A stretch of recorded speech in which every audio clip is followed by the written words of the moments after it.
Olá, seja muito bem-vindo, muito bem-vinda a mais uma transmissão aqui da Segunda Igreja Presbiteriana de Jundiaí.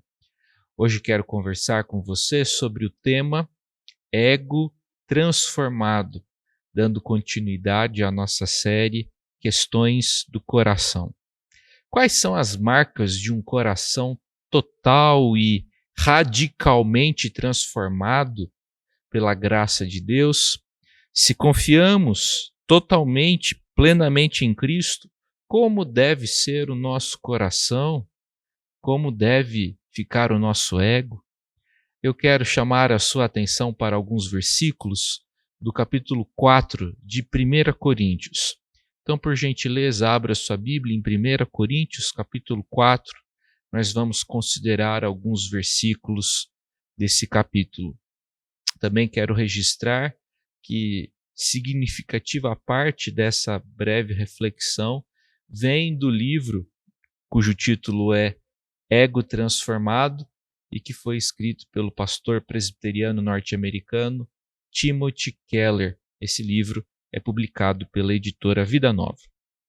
Em 1 Coríntios 4, versículo 6, o apóstolo Paulo exorta os cristãos de Corinto a não se orgulharem de uma pessoa em detrimento de outra.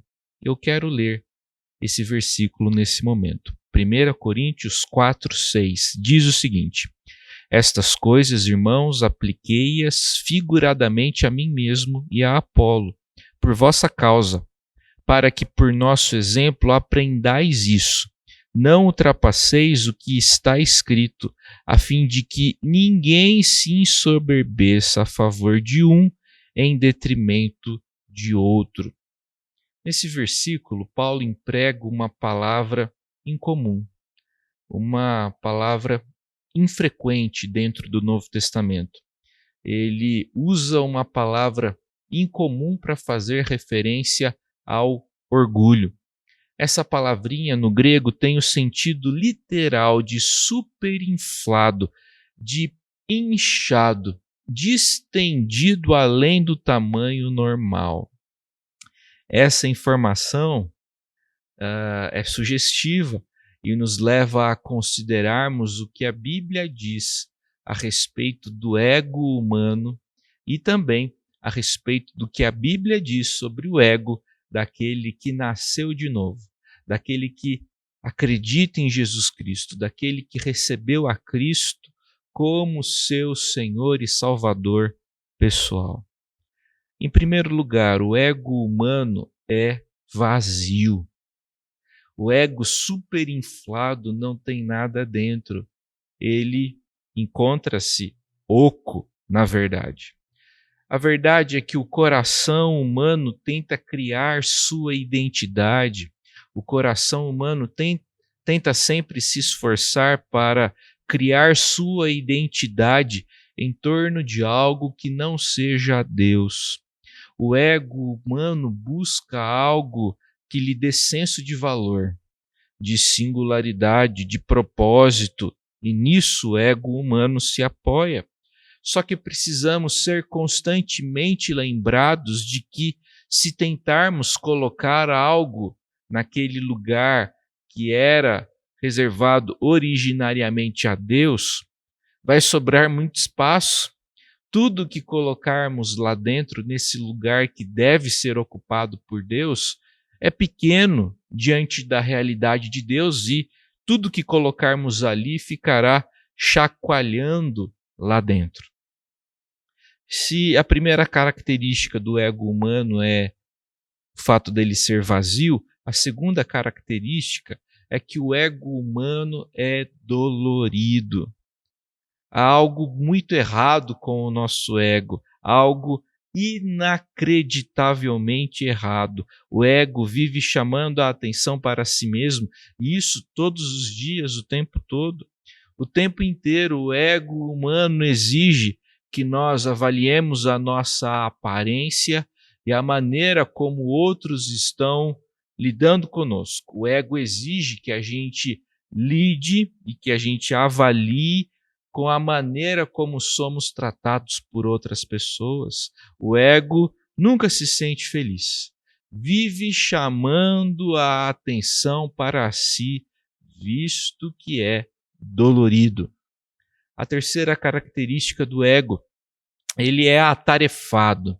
O que isso quer dizer? O ego humano faz de tudo mesmo, para ser notado. Ficamos atarefados porque tentamos a todo custo sermos melhores do que outros. Tentamos de todas as formas desenvolvermos um currículo que aumente a nossa autoestima, nosso senso de valor, uma vez que estamos desesperados por compensar nosso sentimento de impotência e também nosso sentimento de vazio. O ego humano, portanto, vive ocupadíssimo, tentando encontrar maneiras de se mostrar superior aos demais indivíduos, às demais pessoas. Finalmente, a quarta característica desse ego humano é que ele é frágil, extremamente frágil. Isso acontece porque qualquer coisa superinflada corre o perigo iminente de estourar. Pense, por exemplo, num balão que a gente encheu demais. O balão, quando é muito cheio, ele estoura. Se estou dilatado com ar em vez de estar abastecido com algo sólido, não faz nenhuma diferença se estou superinflado ou desinflado. Não tem diferença entre a autoestima exacerbada, exagerada, e a autoestima diminuída. Complexo de superioridade ou complexo de inferioridade são basicamente a mesma coisa. Os dois resultam do fato de que a pessoa estava superinflada. A pessoa com um complexo de superioridade está superinflada e corre o risco de ser desinflada, esvaziada. Já a pessoa com complexo de inferioridade encontra-se nesse processo. Ela já está desinflada. Bem, em 1 Coríntios capítulo 4, agora versos 3 e 4, Paulo diz que não leve em consideração o que as pessoas, sejam elas quem forem, achem dele. Por favor, acompanhe a leitura dessa passagem, versos 3 e 4 do capítulo 4 de 1 Coríntios. Todavia, a mim muito pouco se me dá de ser julgado por vós ou por tribunal humano, nem eu tampouco julgo a mim mesmo, porque de nada me argui a consciência. Contudo, nem por isso me dou por justificado, pois quem me julga é o Senhor. Paulo não busca sua identidade na opinião dos coríntios. Paulo também não busca sua identidade em si mesmo. Quando Paulo afirma que não admite ser julgado pelos coríntios nem por si mesmo, ele está declarando aqui que encontra-se consciente de seus pecados, porém não os conecta a si nem à sua identidade. Ao enxergar um pecado, o apóstolo não permite que isso destrua a sua identidade. Ele não faz essa conexão. Da mesma forma, diante de um bom desempenho, diante de uma ótima performance, o apóstolo não se parabeniza, não se congratula. Paulo compreende que o julgamento dele já está encerrado. Ele já deixou o tribunal, o processo já foi concluído, acabou. O veredito definitivo sobre a sua situação já foi anunciado. Paulo sabe que ninguém pode justificá-lo, nem ele mesmo. Paulo compreende que é o Senhor quem o julga. Só o Senhor pode, portanto, justificá-lo.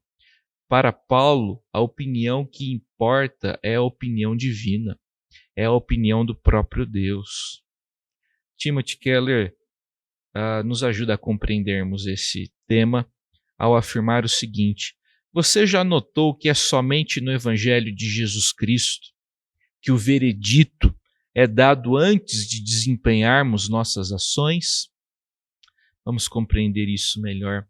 O apóstolo Paulo afirma que no cristianismo é o veredito que leva ao desempenho.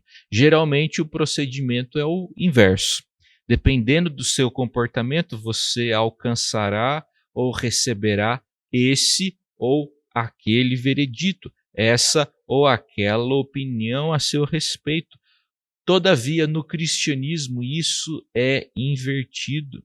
No cristianismo, no momento em que o indivíduo crê em Jesus Cristo como seu Senhor e Salvador pessoal, Deus afirma com relação a essa pessoa: este é o meu filho amado de quem me agrado. Toda pessoa que nasce de novo, toda pessoa que crê em Jesus Cristo, escuta o que o próprio Filho de Deus ouviu do Pai no Jordão por ocasião do batismo de Jesus Cristo, nosso Senhor. Este é o meu filho amado em quem me comprazo, este é meu filho amado em quem tenho todo o meu prazer. O texto de Romanos, capítulo 8, verso 1, também se encaixa, tem tudo a ver com essa nova condição do convertido. O texto de Romanos 8:1 diz: agora, pois, nenhuma condenação há para os que estão em Cristo Jesus. No Evangelho, assim que cremos, assim que acreditamos em Jesus, Deus nos imputa as ações perfeitas de Jesus, sua performance, como se fossem as nossas, e nos adota como filhos. Crer em Jesus Cristo implica em duas realidades. Em primeiro lugar, Jesus Cristo removeu de sobre nós o pecado. Jesus Cristo removeu o pecado de nossas vidas, mas quando cremos em Jesus Cristo, além da culpa do pecado ser removida de nós, a justiça dele é concedida, é atribuída a nós. O processo de justificação consiste nessas duas realidades: o pecado que é coberto, o pecado que é perdoado e a justiça que é conferida. O veredito do cristão, portanto, já foi anunciado.